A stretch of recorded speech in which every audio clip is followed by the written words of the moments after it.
শিক্ষার্থীদের যে আন্দোলন, সেই আন্দোলনে নিহত হয়েছেন মুগ্ধ। সেই মুগ্ধর বাসায় এই মুহূর্তে আছি এবং তিনি যে রুমে ঘুমাতেন, যে ল্যাপটপ ইউজ করতেন, সেগুলো একটু দেখার চেষ্টা করব, সেই স্মৃতি চারণ করার চেষ্টা করব। ভিতরে আছেন তারই ভাই স্নিগ্ধ, তার সঙ্গে কথা বলে জানার চেষ্টা করব কেমন ছিলেন এবং কীভাবে তিনি সময় কাটাতেন। আমরা দেখছি এই মুহূর্তে তার যে ভাই স্নিগ্ধ, সেই ভাই কিন্তু এই মুহূর্তে আসলে কম্পিউটারের সামনে বসে আছেন। স্নিগ্ধ ভাই, একটু কথা বলতে চাই। এই চেয়ারটিতে তো বসতেন মুগ্ধ, আপনি এখন বসে আছেন, একটু যদি বলতেন যে তার যে জিনিসপত্র বা তার সঙ্গে তো আপনি একই বিছানায় শুতেন, ভাই একজনের সাথে আরেকজন বন্ধন, যমজ ভাইও আমরা বলা চলে, একটু যদি বলতেন। আসলে ও তো আমার শুধুমাত্র ভাই ছিল না, ও আমার বেস্ট ফ্রেন্ড বলেন, আমার কলিগ বলেন, সব কিছুই আমরা সেম টাইপের সার্ভিস ফ্রিল্যান্সার হিসেবে প্রোভাইড করতাম।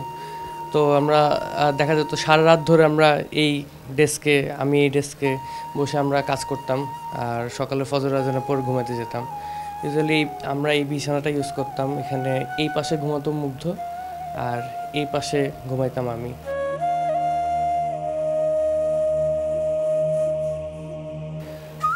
আমার এখনও যখন রাতেরবেলা আমার ঘুম ভাঙে, আমার হুট করে মনে হয় যে আমার পাশে মুগ্ধই ঘুমায় আছে। ছোটোবেলার থেকেই জন্ম হয়েছি একসাথে, কিন্তু মৃত্যু তো একসাথে হইতে পারে নাই। এখন ওই অভ্যাসটা রয়ে গেছে যে আমি অর্ধেক বিছানা নিয়েই ঘুমাই। এখনও আমার এখন পর্যন্ত খেয়াল হয় না যে যাওয়ার পর থেকে আমি একবারও এই হাফটা ক্রস করছি নাকি রাতে ঘুমানোর মধ্যে। এই ল্যাপটপটা ছিল মুগ্ধর আর এই ল্যাপটপটা আমার। আর এই ডেস্কটাতে বসেই মুগ্ধ কাজ করতো। এই পিসি আর এই ল্যাপটপে বসে ও এখানে সব কাজ করতো। সবই তো এখন আসলে পড়ে আছে। যখন কাজ করেন কোন স্মৃতিগুলো আসলে ভাই, স্মৃতির কথা যদি বলেছেন, কোন জিনিসগুলো আসলে বেশি বলতেন তিনি? যখন আমরা বসে কাজ করতাম, আমরা ইউজুয়ালি যেহেতু সেম সার্ভিসে প্রোভাইড করতেছি, আমি কোনো কাজে যদি আটকায় যেতাম, ও আমাকে সেই কাজে হেল্প করতো। ও কোনো কাজে আটকায় গেলে আমি ওকে সেই কাজে হেল্প করতাম। ইভেন যখন আমরা ডেস্কে বসে থাকতাম, আমাদের জায়গাটা কিন্তু বেশি একটা বড় না।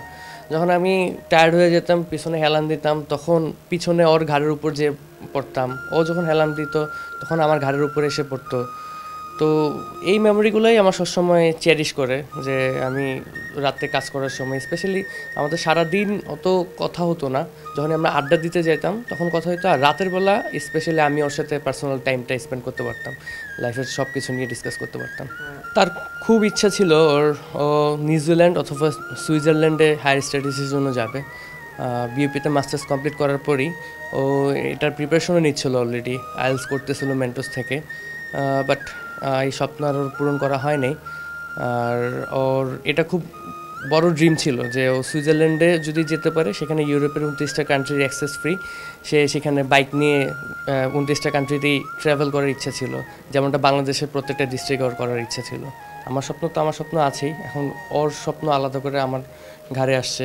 অ্যান্ড ও বাসার ফ্যামিলির আমার বাবা মাকে যেভাবে টেক কেয়ার করতো, আসলে আমি জানি না আমি কতটুকু এইভাবে টেক কেয়ার করতে পারবো, বাট আমি আমার চেষ্টা করব যে ওর স্বপ্নগুলা, ও আমার বাবা মাকে নিয়ে যেরকম চিন্তা ভাবনা করতো, বাবা মাকে নিয়ে যেরকম স্বপ্ন দেখতো, আমি ওর স্বপ্নগুলো যাতে আমি পূরণ করতে পারি।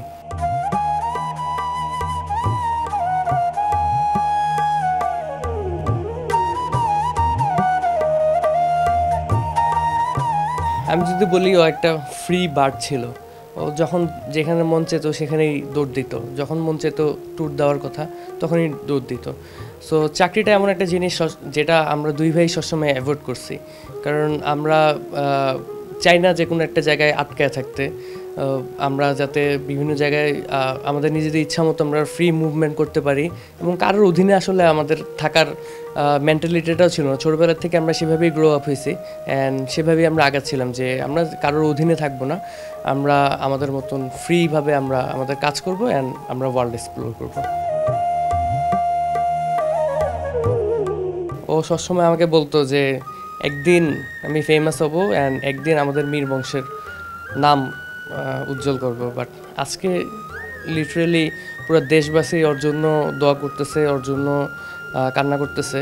বাট ও এই জিনিসটা এখন দেখে যেতে পারে নাই, জানি না উপর থেকে দেখতেছে নাকি দেখতেছে না।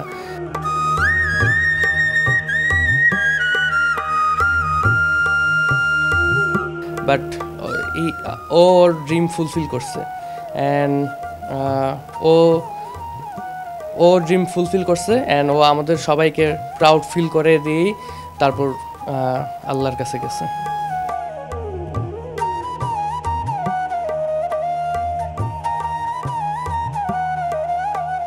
আমাদের আসলে প্ল্যান ছিল যে আমরা এই মাসের মধ্যেই আমরা তিনও ভাই একসাথে বাংলাদেশ ট্যুরে বের হবো, টেকনাফ টু তেঁতুলিয়া 64 ডিস্ট্রিক্টই, যতদিনই লাগুক। যেহেতু আমরা রিমোট ওয়ার্কার, আমাদের অফিস নিয়ে কোনো সমস্যা নেই, তো আমাদের প্ল্যান ছিল এটাই যে আমরা 64 ডিস্ট্রিক্ট ট্রাভেলে বের হব। আর এটা হলো মুগ্ধর বাইক।